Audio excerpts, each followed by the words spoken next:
tere, Kristi. Kes siis miskipärast ei tea, kes Kristi on, siis Kristi on naine, kes on siis nii-öelda rahatarkuse Eestis üks eestvedajatest.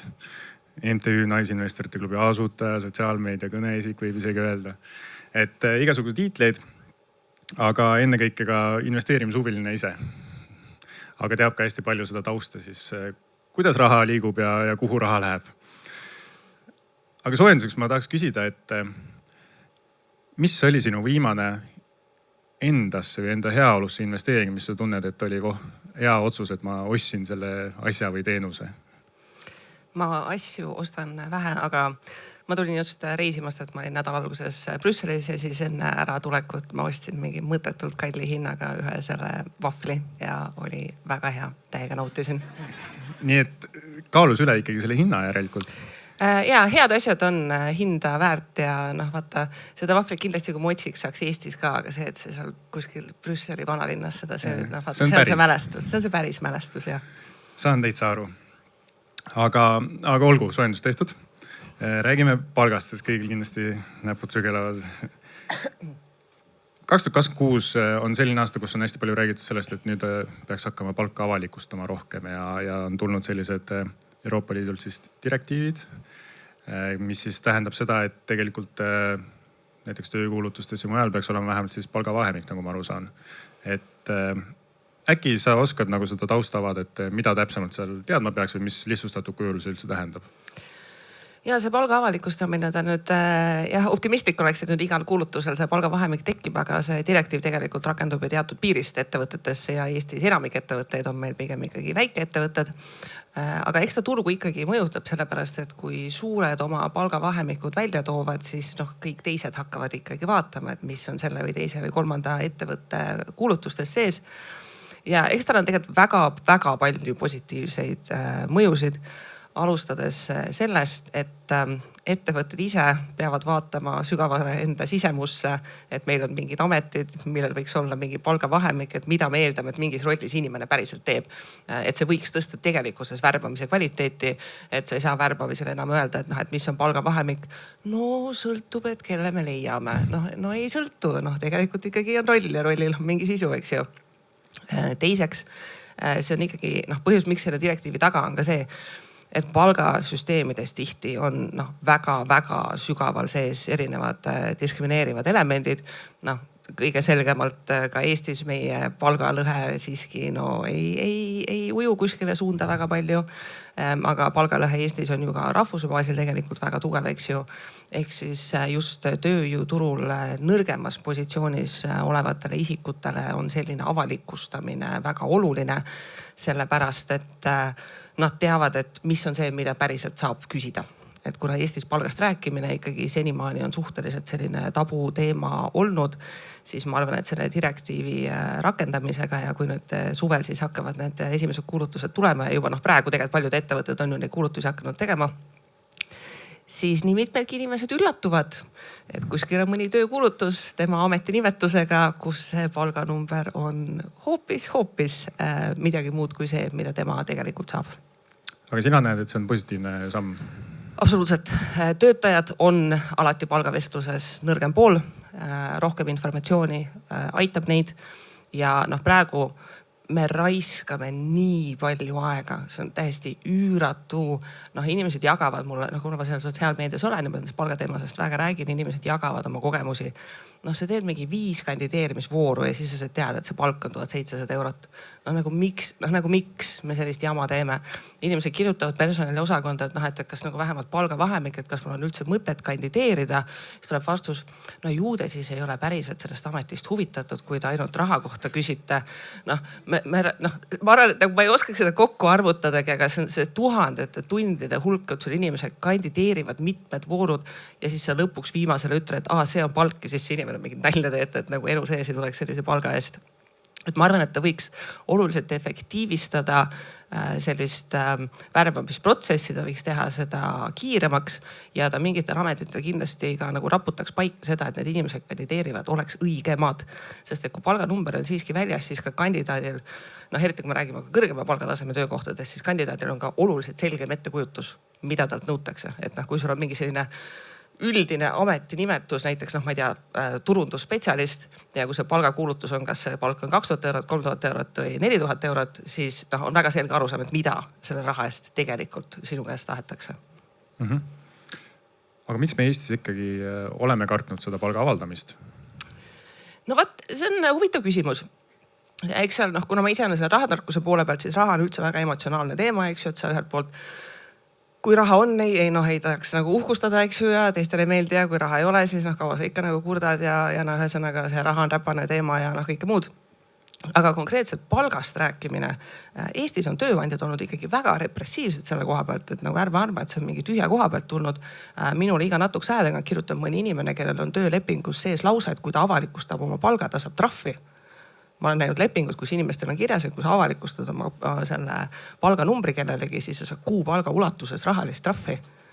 Noh, ja see müüt, ma kirjutan iga paari kuu tagant Instagramis, kui ma teen neid küsimusi vastuseid, nagu ma viitan, et sul on õigus oma palgast rääkida ja mulle iga kord kirjutab 10 inimesi, kes avalikult saavad, et tohibki või, sest et mind on igal töökohal ähvardatud või see on mul töökoha sise-eeskirjades kirjas, et ei tohi rääkida või ülemus peab loengut, et ei tohi sellest rääkida. Et siin ei tasu nagu arvata, et nüüd inimesed kuidagi ise selle välja mõtlesid, et ei tohi rääkida, et jah, alati on mingi ebamugavus tunne ja kõike muud.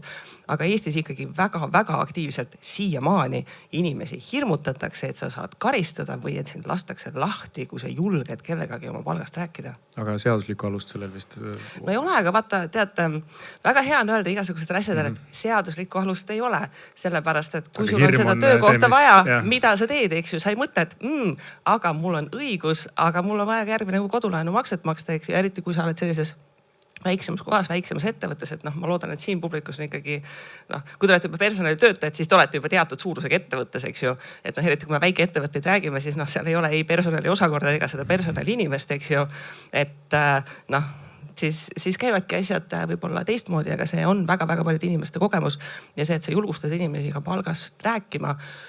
No inimestel on igasuguseid huvitavaid arvamusi sisse kujunenud, et noh, see palgatõusust rääkimine ka, kuna ma olen siin saanud selliseks osaliselt palgatõusust rääkimise maskotiks, siis sellega ka niimoodi, et kui ma olen aeg-ajalt mõnes telesaates rääkinud, et noh, et kas inimesed võiksid palka juurde küsida või meedias, ma saan siiski firmajuhtidelt vihaseid kirju, et miks sa sellist teemat tõstatad, et kuidas sa julged öelda, et küsige palka juurde, et see on väga emotsionaalne teema ka firmajuhtidele. Arusaadav, kui ikka pahad kirjad tulevad, siis no tubli, et sa igal juhul hakkad neile vastu ja räägid sellest edasi. Kuidas aga määrata võib-olla seda õiget vahemikku? Kust üldse võib-olla personalijuht, kui ta varem ei ole kokku puutunud sellega, et noh, et mingil töönimetusel, mingitel asjadel peaks olema nagu selline mingigi vahemik. Et võib-olla sul on inimesed seal 20 aastat, kes on nii-öelda tunde pealt kunagi saanud, kunagi vähem, kunagi rohkem. Et nüüd nagu lüüa niimoodi puuga, et need, kes tulevad, need saavad ausat palka ja need, kes tegelikult on, ei kohkuks sellest võib-olla ära ka. Ja no eks see trend on väga selge, et mida kauem sa kuskil ettevõttes oled olnud, seda tõenäolisemalt sa alamakstud oled, eks ju, et sa ei ole tulnud seal orgaaniliselt sees tavaliselt palgatasemele järgi. Ja noh, eks mida me õpetame tööle kandideerijatele, nendele me ütleme, et tehke taustauuringut, eks ju, vaadake, mis mujal makstakse, vaadake, mis kuulutustel on, vaadake, mis Statistikaametis on. Noh, ettevõtja, eks ta peab samamoodi tegema, et noh, kui ta ei tea, palju makstakse, siis vaatad, eks ju. Ja noh, eks igal asjal on natukene nagu see pakkumine nõudlus, eks ju, et noh, et sa paned selle palganumbri välja ja vaatad, kes kandideerib ja kas nad on piisavalt head ja kui nad ei ole sellel tasemel, siis tõenäoliselt see palganumber, eks ju, on üks põhjust nendest. Aga noh, väga paljudes ettevõtetes ongi noh, see palkamise üks probleem, mida ma ise näen, noh, ongi see, et pannakse see mingi unistuste nimekiri, et see inimene oskab kõiki asju ja siis vaatame, kelle me saame, kes siis nagu kõige ebakindlamalt, kõige väiksema palganumbri küsib. Noh, see ei ole tegelikult nagu värbamisstrateegia. Et noh, värbamisstrateegia nagu seesama koht, et kas sul on palgavahemik, et noh, selleks, et see palgavahemik tekiks, peaks tekkima mingi normaalne ülesannete nimekiri. Ja samas noh, ma näen nüüd inimesi, kes palgatakse ja jagavad, et noh, see küsimus, et noh, kui sa antakse lisaülesanded, et kas sa peaks lisakompensatsiooni saama, siis öeldakse, et ei, aga noh, sul on siin kirjus, et ja teised otsese juhi antud ülesanded. Noh, ja mis mõttes, et me ei maksa sulle mitte kunagi millegi eest rohkem, eks ju, sest sa oled nõustunud kõigega, eks ju. Et see küsimus, et mida üks amet nagu päriselt teeb, et mis need tööülesanded on, seda on kohati suhteliselt vähe kirja pandud ja siis ongi raske ja siis ongi väga hägune otsida ja siis sa loodadki, et sa leiad kellegi, kes saab müstiliselt kõikide asjadega hakkama ja siis ei küsi sellest raha ka. Aga kuidas seda vestlust võib-olla just personalijuhi vaatest juhtida, kui nüüd hakatakse värbama kindlasse vahemikku inimesi ja võib-olla täpselt see, et sinu praegune töötaja siis tuleb selle kohta pärima. Võib-olla, et oletame, et ta saab sellest natukene vähem. Või siis vastupidi, et praegune olija saab palju rohkem, aga uus töötaja satub vana olijaga palgast rääkima ja nüüd tema saab vähem. Et kuigi võib-olla tasemed on samad, on ju. Et võib-olla personalijuhina, kuidas seda probleemi võib-olla parandada? No kui sa ei suuda ära selgitada, miks sa maksad inimestele erinevat palka, siis ilmselgelt on viga sinus. Siin ei ole keerutada. Et loota, et ma maksan uuele inimesele rohkem ja siis, et ma loodan, et vana olija ei saa teada, sest ma ei suuda talle selgitada, miks tema saab vähem. See ei ole ju tegelikult mingi normaalne personalihalduse strateegia. See, et uut inimest palgatakse kõrgemale palgale, see ei ole tegelikult ju haruldane. Eks ju, uus inimene tuleb turutasemelt, eks ju, tal võivad olla mingid spetsiifilised oskused, mida vaja on. Aga väga tihti see vestlus, et kui see vana olija saab vähem, okei, ta saab vähem. Võib-olla väga palju erinevaid põhjuseid, miks saab vähem, eks ju. Mul endal on ka 2 assistenti, nende töötasud ei ole samad. Sellepärast, et nende ametinimetus on sama, aga nende oskused on erinevad. Aga kui kas oled pidanud mõlemale seletama? Jaa, olen pidanud ja see pool, kes küsib, et mida ma peaksin tegema selleks, et ma saaksin rohkem, ma oskan talle seda vastata. Et kui see vana olija tuleb, ütleb, et okei, et aga ma tahan selle uue tegijaga saada sama palka, et milles probleem on. Sul peab olema talle vastus, et aga miks ta siis saab vähem? Et kas ta on vähem produktiivne, kas tal on mingid spetsiifilised oskused puudu, kas ta saaks midagi juurde õppida. Või siis teine variant on see, et sa ütled, et vahet pole, mis sa teed. Et ma ei maksa sulle sama palju. Et nii vastu ja siis on töötaja otsus, mis ta edasi teeb. Ja siis on töötaja otsus, mis ta edasi teeb, eks ju. Aga mõnikord ongi nii, et mõni roll ei laienegi. Et see ei ole see, et iga ametiroll igavesti palk tõuseb. Et palgatõus on sul laias laastus 2 komponenti. Et üks komponent on see, et üldine turutase tõuseb, korrigeeritud mingi elu kallidusega mingis iganes. Ja teine on see, et tööandja päriselt töötaja saab päriselt paremaks. Et oskab midagi, õpib, võtab lisavastutust, on produktiivsem, teeb kõiki muid asju, eks ju. Et mitte iga töötaja ei õpi iga aasta uusi asju, ei muutu iga asja produktiivsemaks ja ei saa iga aasta palgatõusu mõttes, eks ju. Aga see küsimus, et miks mu palk ikkagi turutaseme loogika järgi ei tule, kui ma teen piisavalt hästi, nagu see roll nõuab, siis päris sellist asja ei saa olla. Aga kas siis, kui need vahemikud tulevad huvitav, kas palgaga kauplemine jääb ära? Ei, kindlasti ei jää, aga see annab sulle mingi baasi. Aga kas annab kaitset ka võib-olla personalijuhile? Personalijuhil ei ole seda kaitset vaja, vaata. Et värvates sul on variant, et kas sa maksad seda palka või ei maksa ja ei maksa.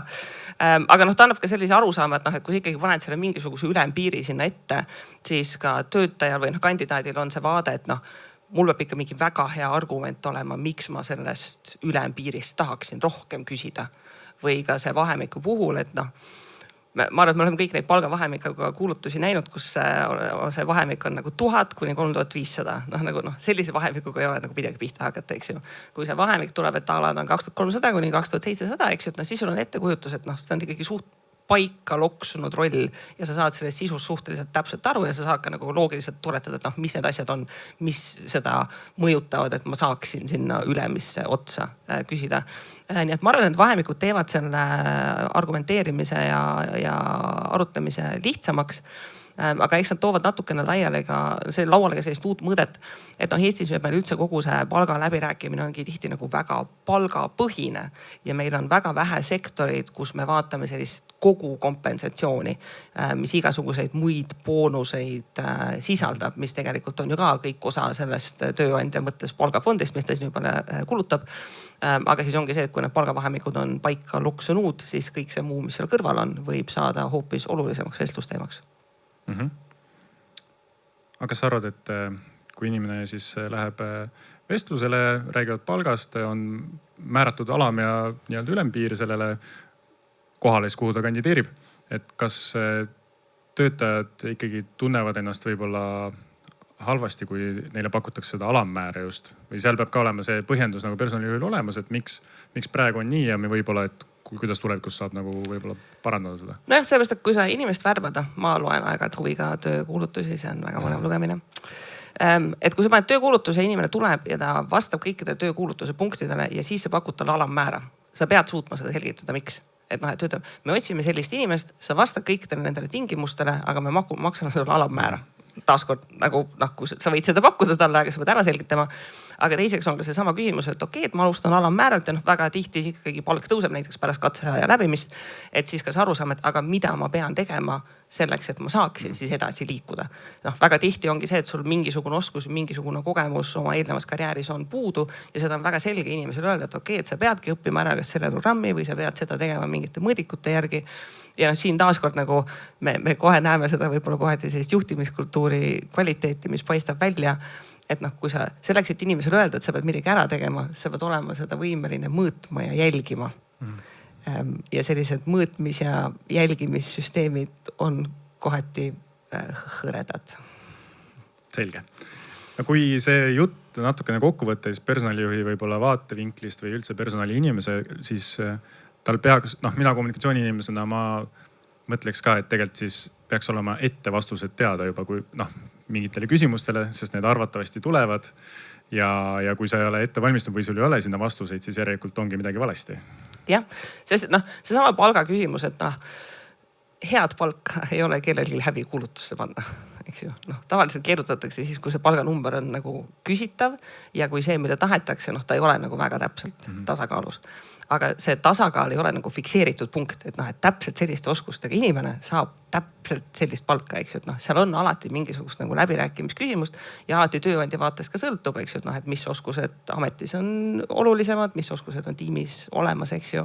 Ja ma arvan, et see on ka nagu personali vaatest, mida paremini sa suudad nagu selle matchi või selle klapi saada ja mida õiglasem tunne sellel kandidaadil on, et ta on sellest vestlusest saanud hea tulemuse, seda madalam on risk, et ta läheb ära esimest korda, kui ta räägib mõne inimesega, kes teeb sama asja ja saab temast rohkem palka, eks ju. Et kui ta ise saab aru, mille eest talle makstakse, siis ka selline nagu pettumus või pahameel, seda on ka sellega väga palju lihtsam ennetada. Nii et väärtustage oma töötajaid. Kas sina arvad, et job hopping on endiselt moes nagu mingi aeg oli, ehk siis ma ei tea, 2 aasta tagant räägiti, et võiks mõelda või töökohta vahetada ja see oli mingil ajal väga popp. Mina sellest praegu ei tea midagi, aga võib-olla sa oskad seda kirjeldada? No eks tööjõuturul on alati sellised lainetamised, eks ju. Vahepeal on tööandjad eelisseisundis, vahepeal on töötajad eelisseisundis. Eesti on selline huvitav riik, eks ju, et meil on muud kui see populatsiooniga, neid noori tööjõuturule ei tule. Aga praegusel hetkel on kindlasti tööandjad tugevamas rollis, eks ju, sellepärast, et siin on hästi mitu asja, mis on korraga mõjus. See, et teatud sektorites AI sellist korralikku veretööd teeb igasuguste selliste junior ja entry level ametikohtadel. See, et Eestis ikkagi 2 aastat oli majanduslangus, ikkagi väga mitmed ettevõtted kraabivad siin ennast veel kokku. Ja selline kandideerimise koha pealt on nagu väga tihe konkurents. Selle job hoppingu koha pealt on see, et personalimaailmas luuakse nagu hästi palju sellist nagu, ütleme nagu nõmedat terminoloogiat. See on nagu mingi job hopping ja quiet quitting ja mingisugused sellised asjad. Mis on nagu sellised, nad on nagu sellised väga kapitalistlik promo, ütleme. Et seesama quiet quitting oli see, et inimene ei tee rohkem tööd kui see, mille eest talle makstakse. Ja see on nagu quiet quitting, et ta ei pinguta. Tegelikult ta ei peagi, sa ei maksagi talle pingutada. See job hopping on nagu samamoodi, et kui inimene on arenenud oma rollist edasi ja ta on võimeline minema suurema väärtuspakkumisega tööle või ise suuremat väärtust mujal pakkuma, siis üldmajanduse vaatest see on ju tegelikult pluss, et meil inimesed arenevad, teevad asju paremini, suudavad majandusse rohkem lisandväärtust toota. Et siis ütleme, et see on lihtsalt job hopping. Et siis ongi see küsimus, et see job hopping tavaliselt ei meeldi nendele ettevõtetele, kes on selle job hoppingu nagu ohvrid. Ja siis on see küsimus, et aga miks nad sinu jaost poolt siis hüppavad kuskile kellegi teise juurde, vaid miks nad sinu juurde ei tule.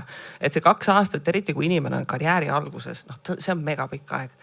Selles mõttes, et kui sul on ikkagi, sa kuskil juniori tasemelt tuled, siis sa esimese 2 aastaga, kui sa päriselt ise oled huvitatud inimene, sa õpid nii palju. Ja on ebatõenäoline, et see roll tuleb siiski nii palju kaasa. Ja väga paljud ettevõtted, ma näen seda värbamisprobleemi ka, et sa värbadki inimese ja ta õpib mingid asjad ära ja siis sul ei olegi temaga midagi teha, sest et tul ei ole talle nagu järgmist rolli pakkuda. Sa selle rolli sees ei saa talle rohkem palka maksta, sest et see roll on oma sisult piiritletud. Mis ta siis teeb? Ta lähebki siis hüppab, eks ju, kuskile mujale.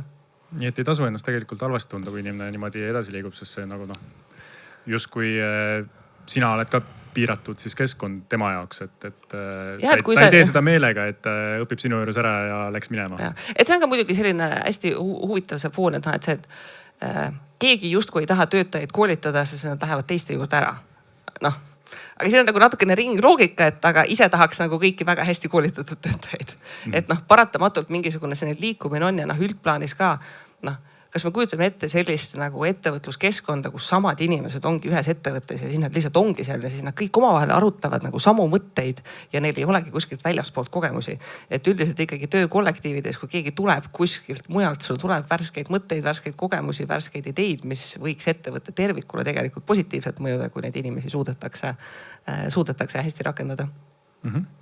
Aga job hopping, äraminek ja uue kohaga liitumine.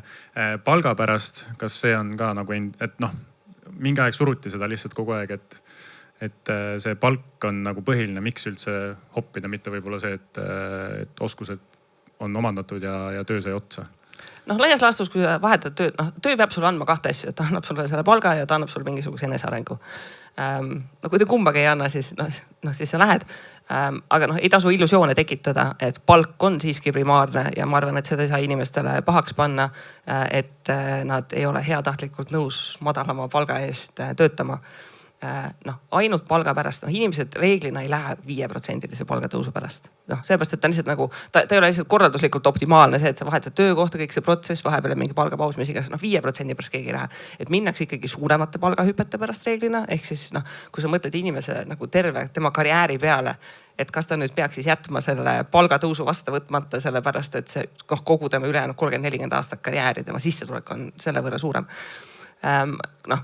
On ameteid ja sektoreid ja valdkondi, kus ilmselgelt palk ei suuda konkureerida ja sa saad seda teatud määral kompenseerida mingisuguste muude asjadega nagu sellised missioonitunded ja kõik muud sellised asjad, aga need ei kesta nagu lõputult, et selle kohta, et see nagu värbamismaailm on kõik lõpuks kapitalism, siis ollakse nagu hullult üllatunud, kui töötajad ka on kapitalistid, et mul on ka raha vaja, et väga tore, et see tööandjal on raha vaja ja tahab kasumit teenida ja mis iganes, aga nagu töötajal on ka õigus see prioriteediks seada.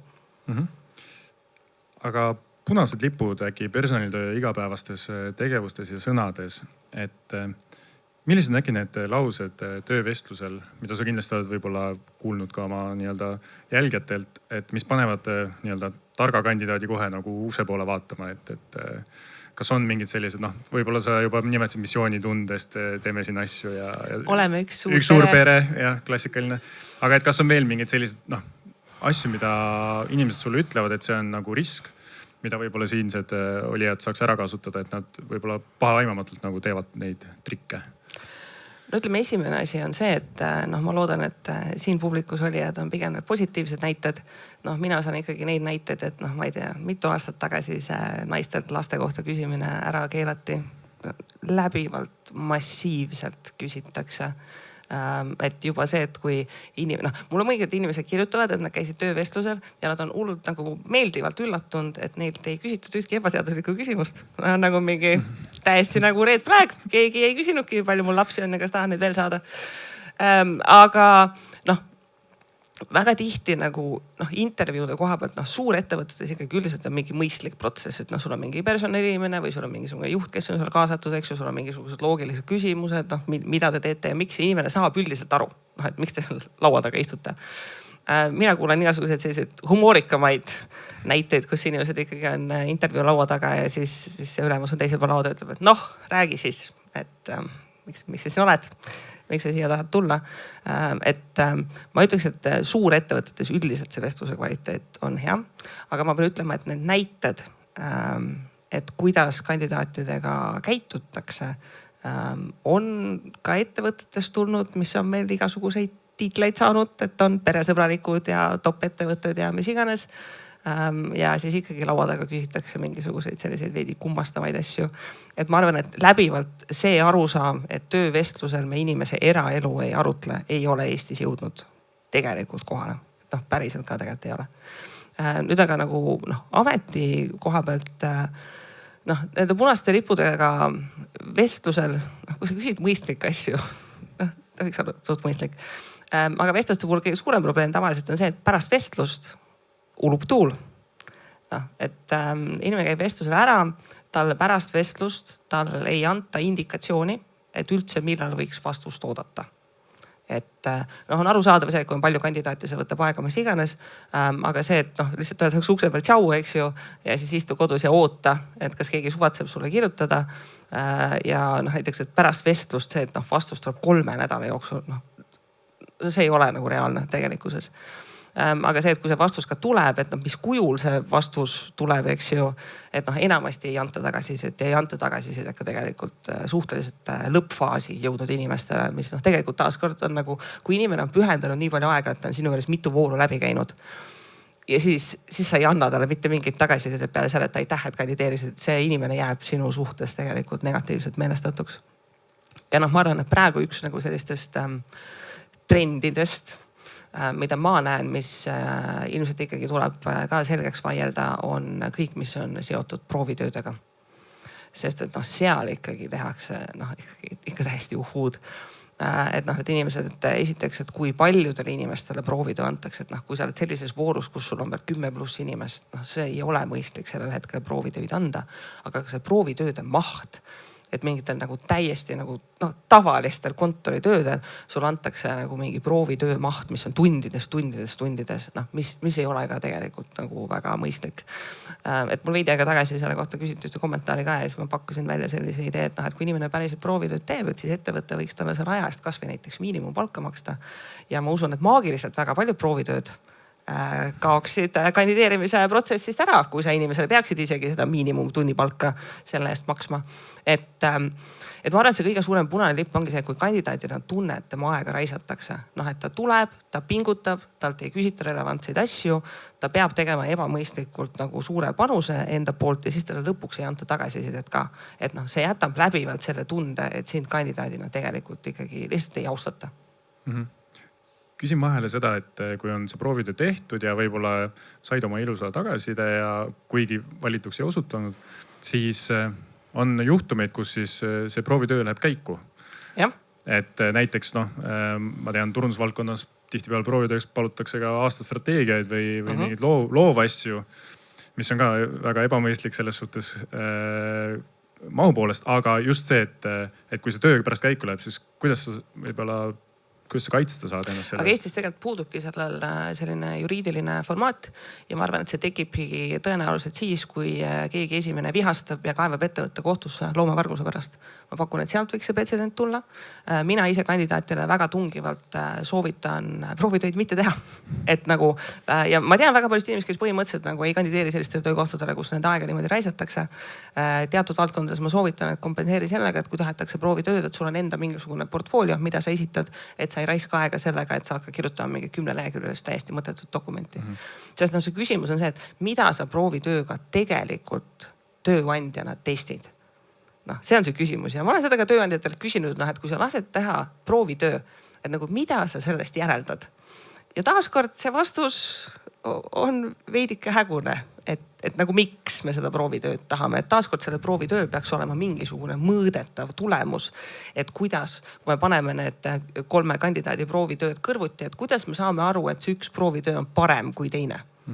Et mida me seal siis jälgime, et kas seal on mingisugune hindamismaatriks, mille järgi me seda teeme, aga seal tihti on ka selline kõhutunne natuke.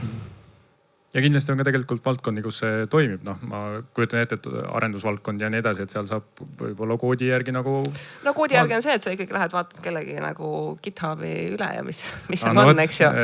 Et väga paljudes valdkondades, kus need proovitööd sisult oleks mõõdetavad, tegelikult sa saakki seal asendada portfoolioga. Et noh, väga tihti mulle tundub, et just sellistes nagu turundus on ka valdkonnad nagu ütleme soft ikkagi, eks ju. Et sellistes pehmetes valdkondades seda proovitööd kasutataksegi sellepärast, et tegelikult ei osata seda kandidaati hinnata. Ja siis anname talle lihtsalt midagi teha ja siis vaatame, mis ta teeb. Mis tänapäeval praktikas tähendab see, et sa võib-olla loed, mida AI kokku kirjutas, eks ju. Ja siis on ikkagi raske järeldada, mida see inimene siis päriselt oskab. Ma arvan, et siit on hea see portfoolio idee küll kaasa võtta, et soovitada võib-olla inimestel siis juba ennetavalt kokku panna see portfoolio oma parimatest töödest siis ma eeldan või ampluaast, mida sa oskad. Vaata turunduse puhul ma ühele turundusspetsialistile soovitasingi, et okei, aga tee oma nagu mingi müügiprojekt, aga teed nagu see turundusstrateegia, kuidas müüa kärbseseeni.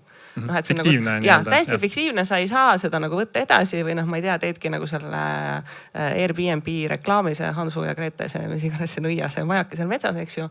Et sa ei saa seda üks-ühele tootel üle võtta ja varastada, aga sa väga selgelt saad aru, milline on inimese töö käekiri, et kas ta saab aru, kuidas asjad käivad, eks ju. Et kuidas ta käituks. Sest ilmselgelt müügi puhul ta arvatavasti päriselus käituks samamoodi nagu ta seal oma kärbseseenega. Aga raha ja motivatsioon, kui personaliosakonnal päriselt ka või ettevõttel üleüldiselt ei ole raha palgatõusuks, siis kuidas võib-olla olla loov muude toetuste ja boonustega või kas see üldse nagu tasub ennast ära hakata seal võimlema? See on hästi huvitav küsimus. Taaskord olen siin mõnikord vihastanud ettevõtteid välja, et ühel hetkel, kui palka ei jaksa maksta, siis tuleb uksed kinni panna. Et sa ei saa veeretada ettevõtte äririski töötajatele, et meil on rasked ajad ja me ei saa palka maksta. Ja inimesed, kui sa ütled neile, et meil praegu on raske aeg, 1-2 aastat või meie valdkonnas, nad saavad aru. Ja inimesed tulevad reeglina vastu ja on ülemõistlikud. Aga ma näen väga tihti seda, et meil on 5 aastat ettevõttes juba rasked ajad. Jube rasked. Ja samal ajal äriregistrist ettevõtte majandusaasta aruande saab paari klikiga kätte, on mingisugused rekordkasumid. Ja mitte et nagu öelda, et kasum ei ole, eks ju, et välja maksmata palka, eks ju. Aga samal ajal olla väga edukas ettevõtte ja siis töötajatele midagi ei jagu. See ei saa nagu narratiivina tegelikult klappida. Kui on ajutiselt rasked ajad, siis inimestega ausalt rääkides enamik inimesi saavad aru. Et meil ongi praegu raske ja siis ütlegi neile, mis muutub siis, kui meil läheb lihtsamaks. Et ongi, et sellel hetkel, et kui meil see tellimuste maht suureneb, siis juhtub midagi positiivselt. Aga väga tihti millegipärast on see, et kui tullakse nendest rasketest hetkedest välja ja siis, kui oleks võimalus töötajatele kompenseerida seda või et meil lähebki väga hästi, siis millegipärast seda hästi minekut ei jagata. Ei tule nagu erakorralist boonust, eks ju, või et tõstame tagantjärgi palka. Et siinkohal ikkagi tehakse selliseid huvitavaid asju. Aga reaalsus on see, kui raha ei ole, siis alati on midagi pakkuda. Et kõik hüved ei ole tingimata rahalised ja ma olen ka ettevõtjatega seda sama küsimust arutanud ja näiteks kõige puhtam näide, kui sul absoluutselt ei ole võimalik rahaliselt midagi pakkuda, anna sellele inimesele 1 tund nädalas vaba aega. Selle inimese produktiivsus ei lange absoluutselt.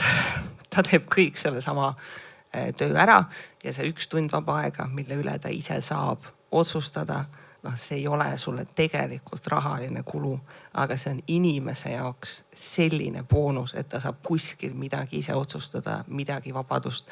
Kas või see, et saab nagu reedel sõita kontorist ära enne, kui nagu see tipptund on. Et tegelikult siin on alati loomingulisi lahendusi, mida teha. Ja eks palga survega on ka see, et palka ei saa üldse tõsta. Väga paljud ettevõtted nagu nad on tekitanud endale ise ka selle probleemi, et ei taheta mingisuguseid automaatseid korrigeerimisi teha. Ja siis kui see inimene tuleb küsima, ta tulebki küsima tavaliselt sellel hetkel. Eestlane ei lähe nagu ennetavalt tavaliselt küsima, eks ju. Ta tuleb küsima sellel hetkel, kui ta on juba mingi, et mul on nüüd juba tunne, et ma olen alamakstud. Ja ma tulen küsima ja ta siis ei saa ja siis ta vihastab. Kui tal oleks see, et me iga aasta kasvõi 1% iga aasta siiski korrigeerime seda palka ülespoole, ta ei tule selle emotsiooniga, et mind on jäetud ilma. Vaid ta näeb, et ikkagi midagi on kogu aeg tiksunud ja okei, ma seda tõusu praegu ei saa. Aga taaskord sa ütled mulle, et näed, et okei, räägime selle nagu mingi aja pärast läbi. Sellepärast, et nii palju, kui ma räägin ka palgatõusust, siis mul hästi tihti küsitakse seda küsimust, et kas inimene, kui ta läheb küsima, kas ta peab kogu aeg palka juurde sama? Ei pea. Olen ise neid palgavestlusi mõlemal pool teinud ja mõlemat pidi olen kogemust, et ei saa alati juurde.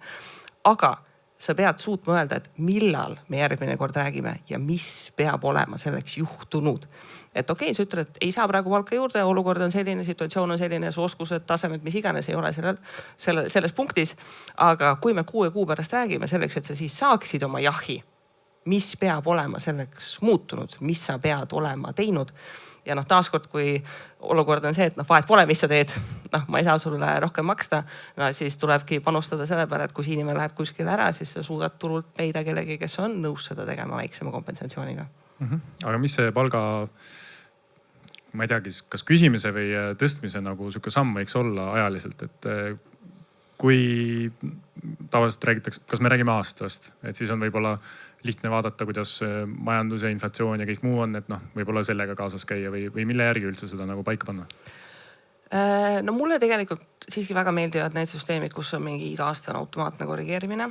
Lihtsalt sellepärast, et see on ka nagu sotsiaalse vastutuse küsimus, sest et see tõstab ka neid inimesi, kes individuaalselt ei lähe küsima. Et kui kogu sinu palgasüsteem on üles ehitatud sellele, et inimesed peavad tulema küsima, siis sa ju tead, kes need on, kes jäävad ilma. Eks ju, sa tead, et naised jäävad ilma ja sa tead, et inimesed jäävad ilma, kellel on tõenäoliselt nõrgem haridus, eks ju, ja nõrgem turvavõrk, sest et neil puudub need teadmised ja oskused, et minna küsima ja see enesekindlus, et minna küsima, et sa väga tugevalt nagu söödad seda ebavõrdsust sisse, sellepärast et me teame, et kui on ainult küsimusi põhine, siis lõpuks on need julged mehed, kes muudkui käivad küsivad, eks ju. Need julged lähevad eest ära. Ja need julged lähevad veel eest ära ka, eks ju. Et mingisugune selline korrigeerimine iga-aastaselt võiks siiski sees olla.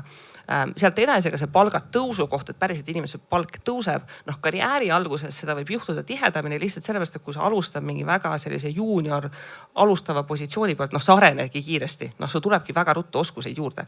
Aga mingist punktist ei ole niimoodi, et inimene, ta võib olla väga tubli, ei ole niimoodi, et iga aasta saad 20% targemaks ja tublimaks ja kompetentsemaks, eks ju.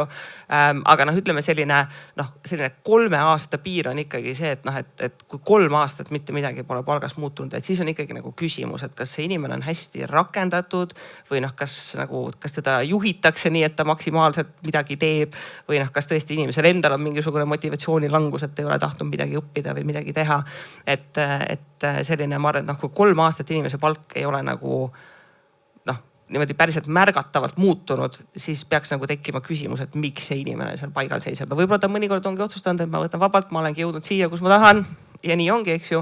Aga siis teda peaks siiski ikkagi see iga-aastane korrigeerimine tõmbama sellele turutasemele järgi.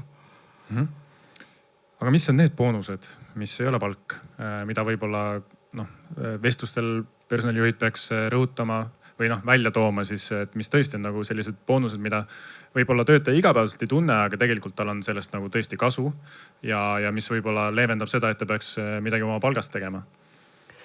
Eks praegu meil see tervisekulud, eks ju, millest ka teie siin täna olete kindlasti rääkinud ja ma olen ka ühes ettevõttes, kus seda aega tuletatakse meelde, et kuule, kas sa tead, et sul on kasutada. Sul on kõik asjad teos, sul ei tule meelde, eks ju. Aga meil on eratervisekindlustus praegu Eestis vist, see stat on umbes vist 1/10 töötajast juba vist on eratervisekindlustus. Ta kuskile sinna kanti hakkab nagu minema, et eriti kõrgema palgalistel, eks ju, ta on nagu ebaproportsionaalselt. Aga siiski hoolimata sellest, et meedias meil avaliku sektori ettevõtted kõik saavad siin vastu päid ja jalgu, siis siiski mingil tasandil ühisüritused ja kõik sellised asjad, mida inimene võib-olla ise muidu ei kogeks, eks ju. Ma näen ettevõtteid, kellel on mingid sellised huvitavad asjad, mida võib-olla nagu värbamisel on nagu raske müüa, aga mis inimesi hoiab see, et sul päriselt sünnipäevadel, pulmadel ja laste sünni puhul ja sellistel hetkedel tehakse kingitusi, et see on väga ebaühtlaselt ettevõtete tasandil levinud. Ja ma ei tea, viimati sotsiaalmeedias käis mingi prillide kompensatsioon läbi, kus oli ka väga teravaid arvamusi, et kui kallid prillid võivad olla, et ettevõtja neid kompenseeriks. Aga ma arvan, et väga tihti mis inimeste jaoks on ka boonus, ongi see, et kui sa võtad teda täiskasvanud inimesena, kes suudab ise oma aega ja elu juhtida, et ma saan aru, et on teha see tööd, kus sa tõesti pead nagu minuti pealt olema liinil ja asjad toimivad nii. Kui me räägime sellistest kontoritöödest, see, et mis hetkel see inimene täpselt tuleb, läheb, see, et ta saab teha kodukontorit, olla paindlikult siin ja seal, see on ikkagi väga-väga olulise elukvaliteedi tõusuga ja me teame, et see, et kui sa pakud seda remote ja mingeid flex lahendusi, sellest võidavad just eriti naised. Sellepärast, et nemad on need, kes muidu saavad tihti selle karjäärikaristuse, et lapsel vaja lasteaias järgi käia, teda viia ja mingid sellised asjad. Et see, et inimene ise saab otsustada.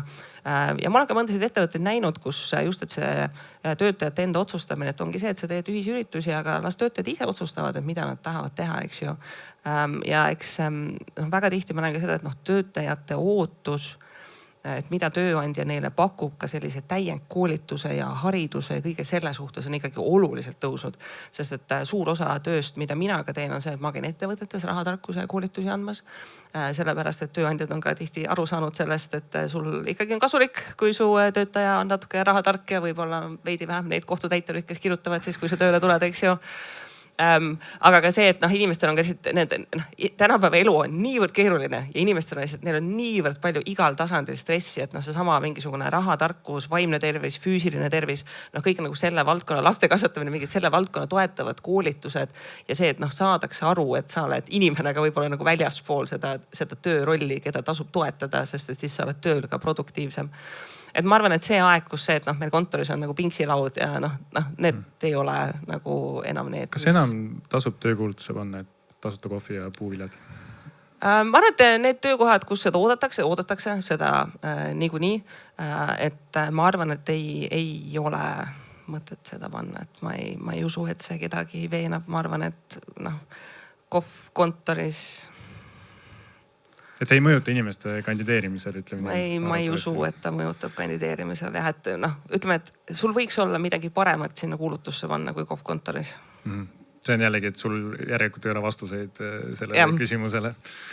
Miks sul seda inimest vaja on või mis sa suudad talle pakkuda. Arusaadav. Aga sa just algatasidki hea teema, et finantsharidus siis töötajal. Et väga tore, et sina käid ja sind kindlasti palju kutsutakse ka. Aga kui palju siis tegelikult tööandjal peaks olema seda rolli sinu arvates, et töötajad õpetada, kuidas oma siis toredate finantsidega ümber käia või kas üldse peaks?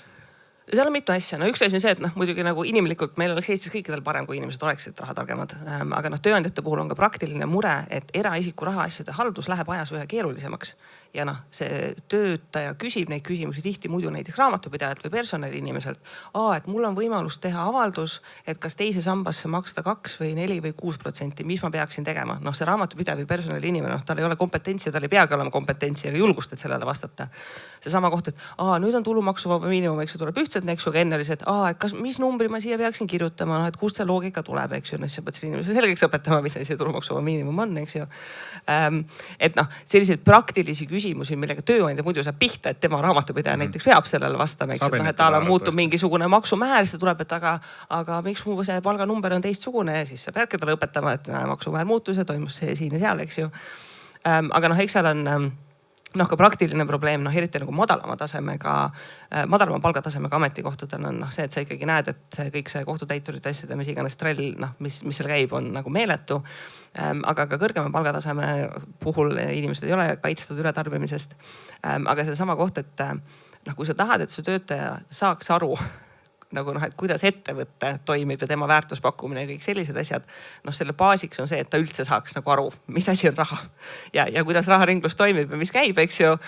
Et see, et asjadel on hind ja see sõltub pakkumisest ja nõudlusest ja see osa, mis on ka sinu palganumber, ka osaliselt sõltub sellest, mis on pakkumine ja nõudlus. Ja sellega on aastate jooksul päris palju huumorit olnud, et mul aeg-ajalt ikkagi tuleb mõni esinemiskutse, mis on nagu, et Ture, räägi, koolita, mis iganes. Aga et me teame, et sa räägid palgast ka. Kas saaks, et seekord me palgateemat ei puuduta? Et juhtub ka nii? Kahjuks.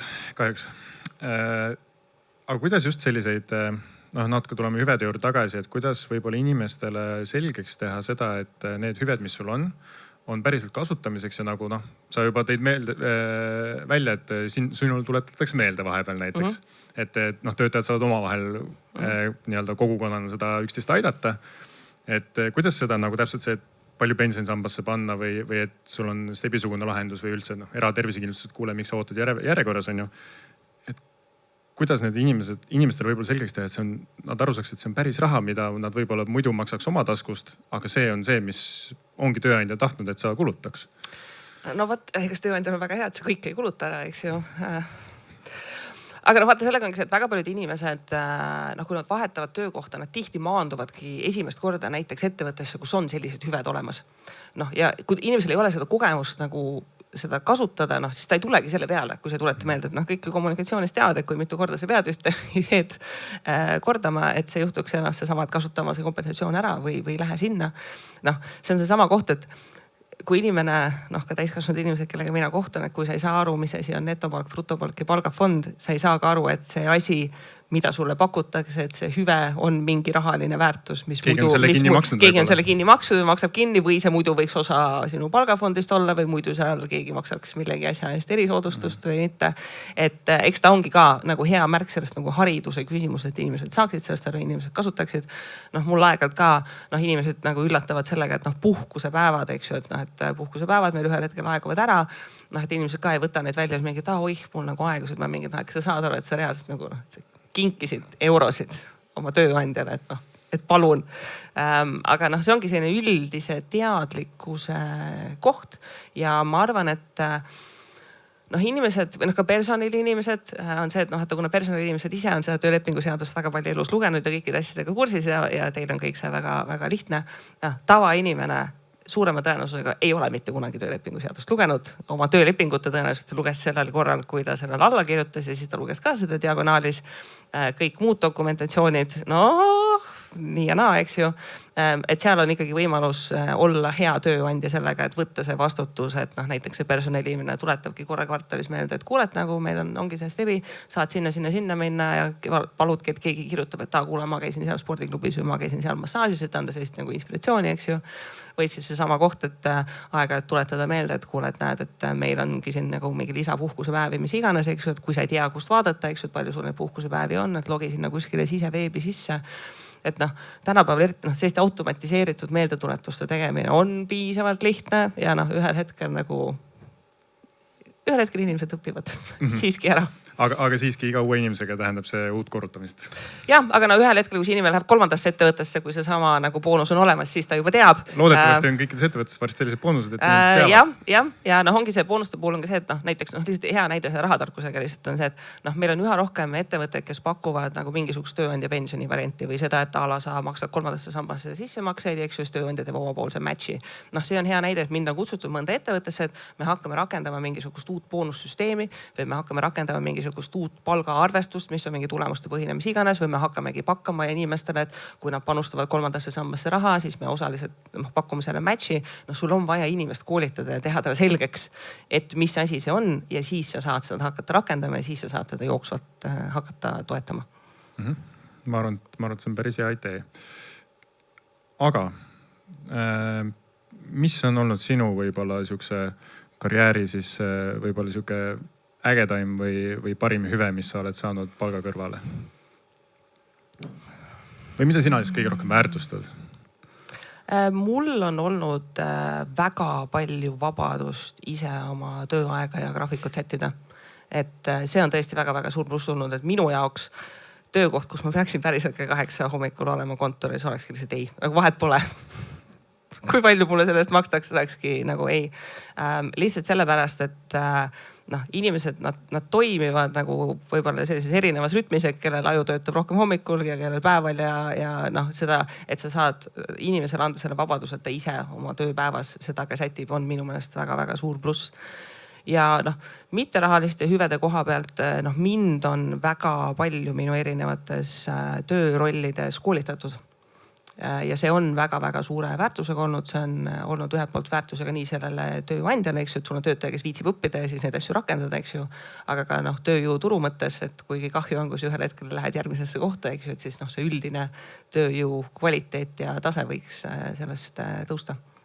Ma arvan, et meil on 10 minutit veel aega ja kellel veel võib-olla mõni küsimus on küsimata, siis kiiresti võib küsida ja või märkida ka nagu nii-öelda pöidlaga siin samas pollis, et millised tahaksite kindlasti küsiks, sest siin on täitsa 1 kuni mitu tulnud neid, ütleme nii, et piisavalt.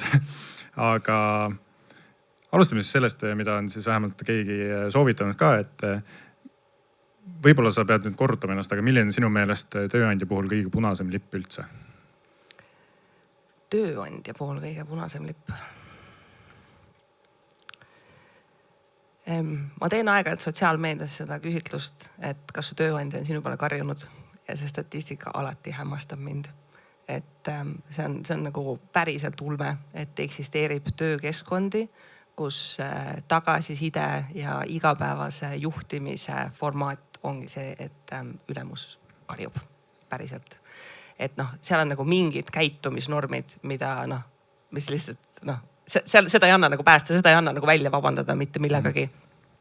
Ja inimesed jagavadki ilusasti selline nagu baasinimlik suhtumine, et inimesed on ka jaganud, et tööintervjuule lähevad ja sa astud uksest sisse, sa oled täiskasvanud naisterahvas ja sulle öeldakse, et tere tüdrukuke. Noh, mingid sellised asjad on nagu kohe nii on.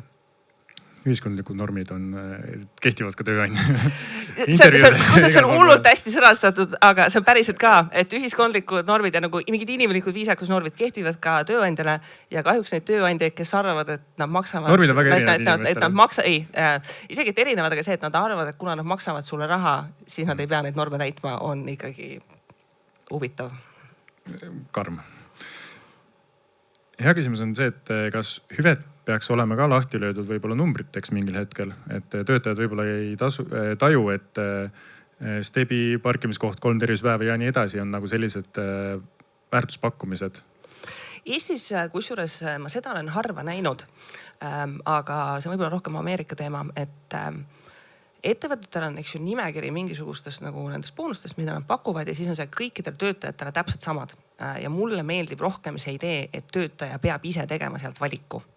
Sellepärast, et see sunnib teda ise rohkem läbi mõtlema, kuna niikuinii mingi hulk asju, mida ta mitte kunagi ei kasuta, et ma ei tea, parkimiskohta, eks ju, sul ei ole autot, sa oled mingi täiesti mõttetu asi, ma ei võida sellest mitte midagi, eks ju. Et ma soovitaks mõelda sellele, et kui sul ongi mingi 10 asja, mida sa pakud, siis sa ütledki töötajale, et okei, et igaüks saab siit valida näiteks 4 või 7 või mis iganes. Et ta võtab selle pausi ja hakkab mõtlema, et kas see asi pakub mulle väärtust. Et tihti see, et üks hüve teisest tööandjale maksab kas ma ei tea 100 eurot aastat või 120 eurot aastat. Noh, kui inimene ei tunneta seal väärtust, siis see, et see tööandjale eurodes maksab rohkem, ei tee seda töötajale tugevamaks müügi argumendiks. Et ma pigem soovitaksin niipidi, et lasta töötajal ise prioritiseerida, mida ta tahab ja anda sealgi teha võib-olla mingisuguseid valikuid, et sa tahad kas sellise koguse vabu päevi või sa tahad sellise koguse remote'i ja nagu vali nende vahel, et siis on see oluliselt teadvustatum valik töötaja poolt ka. Ma arvan, et paljud töötajad on ka juba selle valikuga natuke kokku puutunud, täpselt selle meie valdkonna siis tervisetoetusega, et kas sa tahad eraravikindlustust või sa tahad näiteks kasutada stebi või spordikompensatsiooni, et kuna see summa tihtipeale jääb natuke väikseks, et seda 8 tõmmata, et siis aga inimesed suudavad selle otsuse lõpuks ära teha ja loodetavasti nagu kasutavad seda nii, nagu nad heaks arvavad. Aga lähme edasi. Kuidas hinnata oma töö tegelikku väärtust turul, kui ametinimetus ei peegelda sihukest vastutust ega mõju? Ja ametinimetused on ka, sellest saaks väga pikalt rääkida. Ma teen aeg-ajalt networking'i sündmusi ja siis mul on seal laua taga turundusspetsialist ja turundusjuht. Ja siis spetsialist juhib 10 inimelist tiimi ja siis see juht on üksi. Ja siis on alati 50-50, et kumb saab rohkem palka, eks ju. Et see ametinimetuste kontroll ja see on üks tänapäevane probleem ka sellepärast, et väga tihti tööandjad toodavad seda ise juurde, sest nad otsivad igasuguseid kurusid ja haldijaid ja kontoripäikeseid ja tõest nagu mida veel, eks ju. Et see juht ja spetsialist, tippspetsialist, nagu junior, senior, mis iganes on üli selles suhtes hägused ja see probleem tihti nagu tulenebki sellest. Aga see on üks asi ka, mida võiks aeg-ajalt mõtiskleda, et kui sa paned kuulutuse välja, aga mis ametinimetuse me siis sinna päriselt paneme ja ma seda olen harva kohanud, aga kui inimene tuleb tööle ja ta tuleb mingisugune ametinimetusele, siis kui see kandidaat, ta on alati mingis suunas kaldu oma oskustega, et kas see ametinimetus, mis läheb talle ka lepingusse või siis töötamisregistrisse, kas see on see sama, mis on kuulutuses. Ta tegelikult ei pea olema, sellepärast et võib kujuneda välja, et see inimene tegelikult ongi natukene teine oma rollis. Aga üks soovitus, mida ma tihti ka annan inimestele, kes oma karjääri ehitavad, ongi see, et sa lähed kuskile tööle ja sa oled seal teinud, siis võta endale üheks selliseks missiooniks, et sa saad oma ametinimetuse selliseks, mida sa tahad, sest et järgmisesse kohta minnes sul ongi lihtsam siis, kui see ametinimetus nagu päriselt paremini peegeldab seda, mida sa teed. Aga siin on mõlemal poolel on, et ma ikkagi aeg-ajalt vaatan ka mingisuguseid kuulutusi ja vaatan, et oskuste nimekiri, mida tahetakse, on täpselt sama ja siis nagu ametinimetusi on 7 erinevat ja siis vahepeal on veel inglise keeles, eks ju. Ja siis on üldse täiesti müstika, et mis see töö siis päriselt on. Huvitav, kas seda kunagi tehakse mingi standardid ka, et kuidas ametinimed, sest need on tõesti laiali valguvad. Ei no meil teoreetiliselt on ju kõik see kutsekoja mingi oskuste ja ametite mingi klassifikatsioonid ja asjad on olemas, aga no eks on natukene see, et kõik tahavad ka väga ägedat ametinimetust. No kes ei tahaks? Ägedat autot ka. Mis sa arvad sellest, et uute generatsioonide tihtipeale ebarealistlikest ootustest, kas see on üldse mingi teema praegu? Ma arvan, et need noored hukad olid juba Vana-Roomas.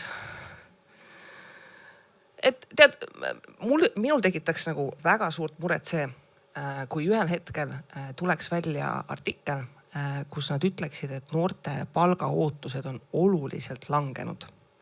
See päriselt ka tekitaks minus nagu väga suurt muret, sest et see annaks mulle märku, et noored on ühiskonna täiesti maha kandnud. Et nad isegi ei looda enam. Et tegelikkuses laias laastus, kui me mõtleme nagu, kuidas kapitalism peaks funktsioneerima, et me kasvame ja areneme mis iganes, siis uued põlvkonnad peaksidki tulema optimistlikumalt ja suurema palgaootusega, sest et nad on ju produktiivsemad ja tublimad ja ettevõtted on tõhusamad ja kõike muud.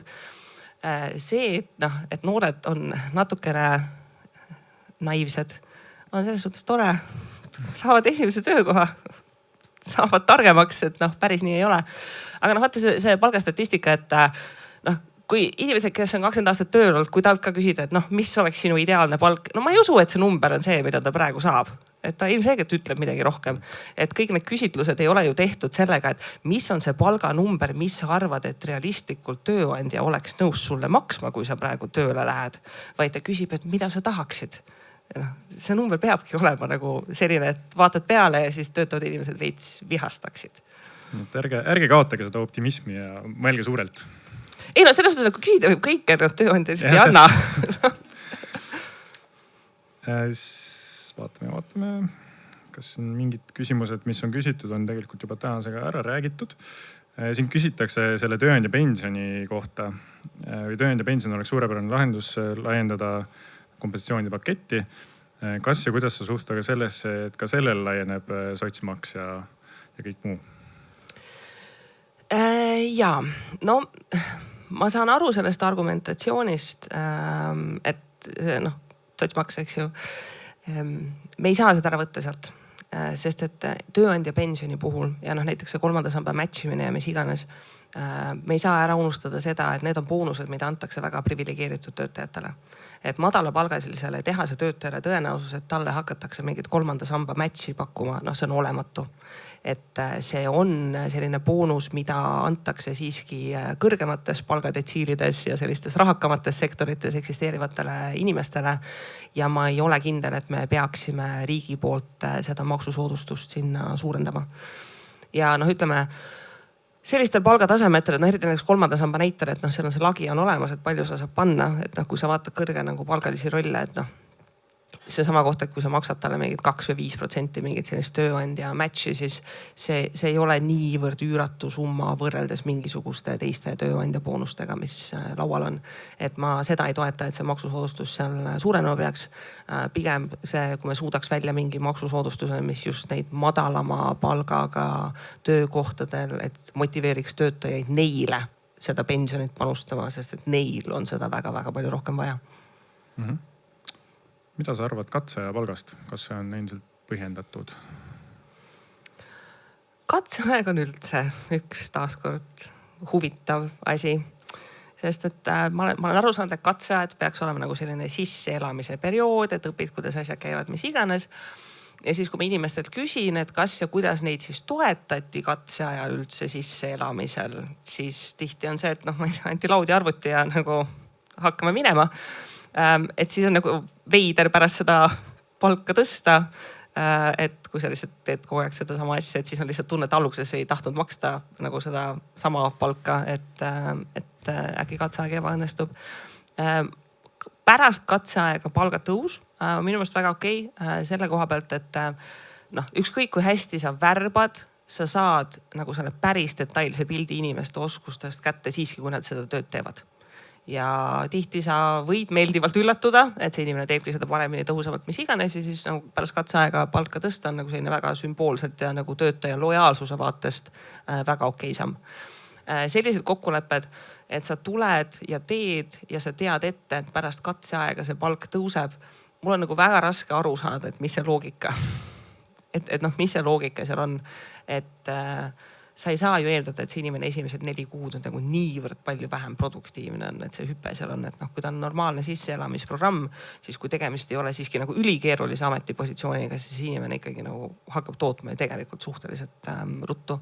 Ja noh, eriti kui need pärast katseaja palgatõusud nagu tegelikult mõnes kohas on väga suured, et siis mul tekib nagu veel rohkem nagu küsimus, et iga sellise mehhanismi taga see küsimus peaks olema, et noh, et miks see on meile hea või noh, et kuidas see nagu parandab nagu meie suhet nagu töötajaga ja mul ei ole nagu head selgitust, et mida head see lahendus teeb, et kui kellelgi on selgitust, ta võib mulle pärast rääkida.